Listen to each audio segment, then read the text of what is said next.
Now at 6, the man convicted of killing 4 University of Idaho students will be sentenced later today. We'll tell you what you can expect from the hearing and what led to Bryan Kohberger's guilty plea. Plus, I'm getting out. I'm getting out. We're taking a closer look this morning at this video that shows some of the moments that led up to ICE agents arresting a father outside his child's daycare in Beaverton. And the Berdoin fire continues to burn this morning, but crews are making some headway. We have the latest on evacuation orders in the area. The 6 o'clock hour of sunrise starts right now.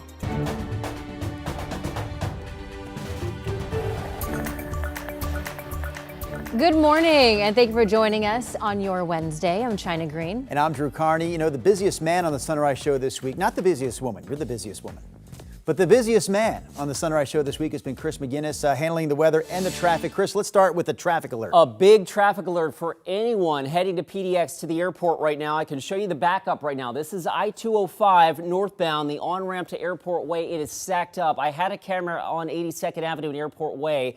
That camera went out on me, so I'm sorry I can't show you that. But the bottom line is Airport Way right now is backed up from the terminal all the way to I-205. And you can see the ramp, I-205 northbound exiting there is all backed up. We are working to find out what's going on, what's causing this backup. We don't have many details right now, but a huge traffic alert for anyone headed to PDX. About a 2-mile backup right now on Airport Way westbound. Again, we'll bring those details to you just as soon as we have them. Let's get you out the door with a look at, well, the sunrise, because that's pretty. It's nice to start off with that good news anyway. 60 degrees last check at the airport, by the way. It is a little warmer out there to start than it was yesterday this time. We're waking up to 58 in Beaverton, Tigard at 59. And as we slide southbound into the Willamette Valley, we're in the upper 50s to near 60. Almsville checking in with 59 degrees. The weather story today is pretty simple. Warm to hot. Today is the hottest day of the week. I've got us up near 90 degrees to finish off our Wednesday, and then we'll dial it back just a little bit as we go to Thursday and the final weekend of July. We'll look at that forecast coming up in just a few minutes, guys. Thank you, Chris. Our top story this morning, the man at the center of one of the most high-profile murder cases in the Northwest is expected to be sentenced today. During today's sentencing, families of the victims will have a chance to address the convicted killer for the first time. Sunrise reporter Thomas Schultz is covering the story for us this morning. So, Thomas, those families have waited years for this day. Yeah, that's right, Drew and China, years. And what happens today at 8 o'clock our time is the culmination of 3 years of investigation and trial prep. Eventually, all of that led Bryan Kohberger to plead guilty to murdering 4 University of Idaho students. And already dozens of people are waiting outside the courthouse in Boise, where this sentencing will take place. Some even brought lawn chairs as they plan to wait a couple of hours for the courthouse to open. Many wondering, will Kohberger make a statement today, or at least explain why he killed Kaylee Gonzalez, Zayna Kernodle, Madison Mogen, and Ethan Chapin? Those interested include President Donald Trump. In a Truth Social post he wrote in part, before sentencing, I hope the judge makes Kohberger, at a minimum, explain why he did these horrible murders. There are no explanations. There is nothing. People were shocked that he was able to plea bargain. Some shocked include parents of some of the victims. Since the plea deal was announced, the parents of Kaylee Gonzalez have expressed shock this ever happened without their consent. It was a radical change for us. So now we're just trying to wrap our head around this new development, and we're still a family. You still got to take care of yourself. So. Now, Gonzalez's parents are expected to speak at the sentencing today, along with family of Maddie Mogen and Zayna Kernodle. This will be the first time in 3 years they've had the opportunity to address Kohberger. China. Thank you, Thomas. And we will have live coverage of the entire hearing later this morning, starting at 8 o'clock only on our TV streaming app, KGW+. You can download KGW+ for free on Roku, Amazon Fire, and Apple TV.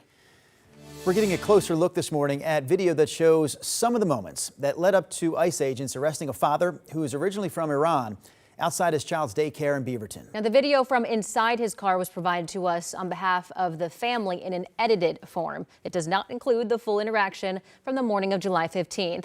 Emma McCarty walks us through that footage. I'm getting out. I'm getting out. Well, you should have done it already. I told you 3 times. Unbuckle your seatbelt. Step out of the car. Before ICE agents smashed his car window and took the 38-year-old father into custody. I'm a doctor. I'm a doctor. I'm an Iranian Mahdi Khanbabazadeh was pulled over while on his way to Guidepost Montessori. Hello, sir. How you doing today? Good, thank you so much. You mind if I grab your ID from you? Go ahead and roll your window all the way down. His child in the back Roll seat. your window all the way down. I have a baby in the Police, car. that's okay. That's okay. Yeah. Don't have to do anything with the baby. Just roll your window all the way down. Just go ahead and roll your window down. You're in the window. Roll it down. Roll your window all the way down for me, please. Yeah. Do you have your ID on you? Police. I do, yeah. Yeah, can I see your ID? Yeah, that's police. Khanbabazadeh tells the agents he's heading to daycare. Where's daycare? Just to Beaverton. How far? 5 minutes. Before the video cuts to him in the parking lot. So there's a baby in the car. And is it hard to wait for 3 minutes? He then calmly reassures his child. Mommy's coming now. Okay? Another portion of the video is edited out just before this moment. Hell, hold on. ICE said last week that Khanbabazadeh was resisting arrest and refusing to exit his vehicle before an ICE officer broke a window.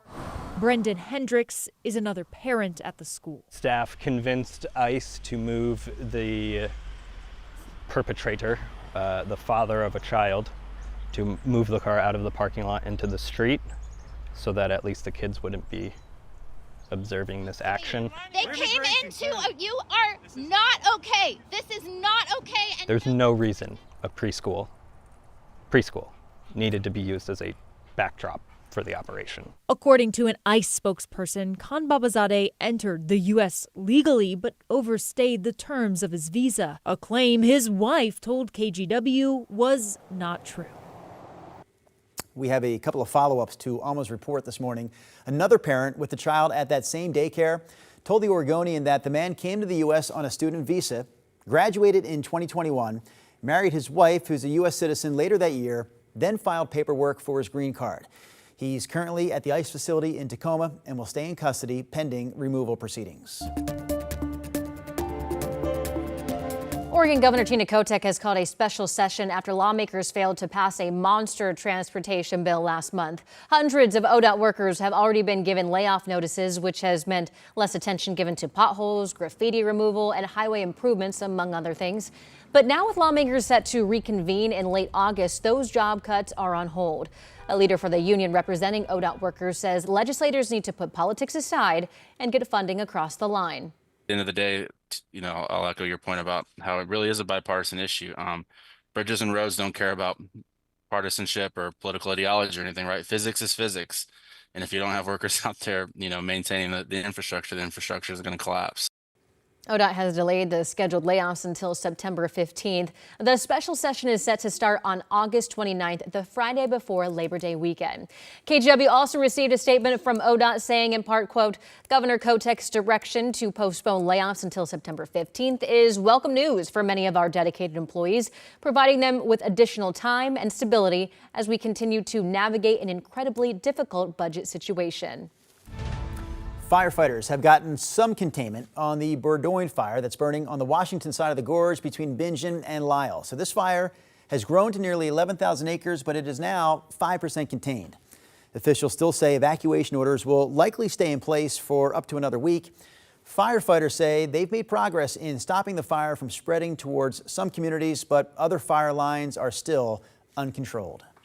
Headed over to Chris McGinnis. Chris, I know that you've been tracking the fires on your end. Yeah, good news, bad news, I suppose. The good news that we've had the last couple of days is the temperatures have come down. Of course, we had the rain on Monday. The bad news is this is July, and we are in the driest, warmest part of the year, and that part of our forecast is basically right back in play here over the next couple of days. There is also at least a slight chance of some thunderstorms across south central Oregon as we go into tomorrow and tomorrow night. But for now, the weather quiet. It's a beautiful sunrise out there. There's the live look from our Wells Fargo sky camera where it's currently 60 degrees. I also wanted to note the freezing level.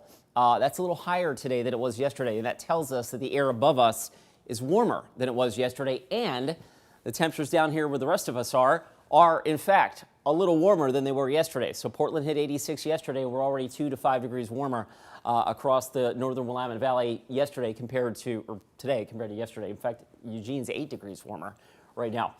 All right, we sit at 58 in Scappoose, as we mentioned, 60 in Portland, 58 Salem, and we hop over the Cascades. Right now, the warm spot on this map, or at least on the Oregon side here, is the Dalles.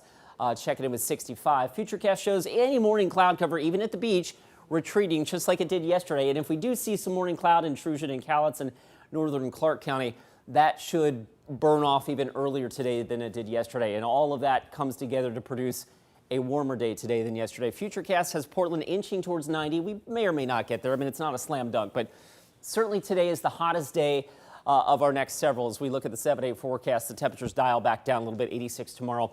And then we go into the morning cloud, afternoon sunshine routine for Friday, Saturday, and Sunday. So good looking, quiet forecast by late July standards. All right, I want to get you updated on that traffic alert at the airport. So if you've been watching us the last 10 minutes or so, we were showing you this huge backup on Airport Way approaching the terminal. That is a snapshot from Trip Check, ODOT's website. That is a still picture of 82nd Avenue and Airport Way. All that traffic on the right-hand side of your screen is the lineup from 82nd Avenue to the terminal. I've lost the live camera, but I can show you a different perspective from I-205. And on the left-hand side of your screen, you can see the exit ramp from I-205 north to Airport Way. That is showing us right now the traffic is backed up about 2 miles getting to the terminal. We did catch a Facebook post from the Port of Portland saying that there is road work in the area this week and that road work may be lasting until as late as 8 o'clock. So that may be the cause, guys. We're working to find out exactly what's going on. But the bottom line is right now, anybody trying to get to the airport, you need lots of extra time as there is a huge delay on the roads trying to get to the terminal.